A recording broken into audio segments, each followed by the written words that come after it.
இப்போ திரும்ப திரும்ப மாறி மாறி கருத்துக்களை அதிமுக வந்து திரு ஓபிஎஸ் மீதும், ஓபிஎஸ் அவர்கள் அதிமுக மீதும், திரு டிடிவி தினகரன் அதிமுக மீதும் பேசுவதனால் வெறும் இன்னும் 100 நாட்களே இருக்கக்கூடிய இந்த இதில் ஜனவரி, பிப்ரவரி, மார்ச், ஏப்ரல் மாதம் தேர்தல் வந்தாகிவிடும். அந்த தேர்தல் வந்துருச்சு அப்படின்னாலே அதுக்குரிய இன்னும் 90 நாட்கள் 100 நாட்கள் ஏறத்தாழ இருக்கும்போது அதுக்குள்ளே நாம் என்ன முடிவை எடுக்க போகிறோம் அப்படிங்கிறது தான் இன்றைக்கி இருக்கக்கூடிய அரசியல் கட்சியினுடைய தேவைகளாக இருக்குது.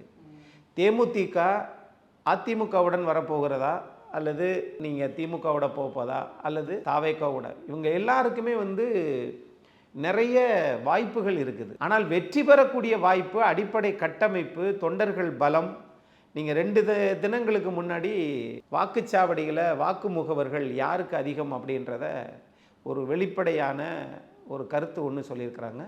அதில் அதிகமாக இருக்கிறது திமுகவுக்கும், 2வது அதிகமாக இருப்பது அதிமுகவுக்கும் தான்.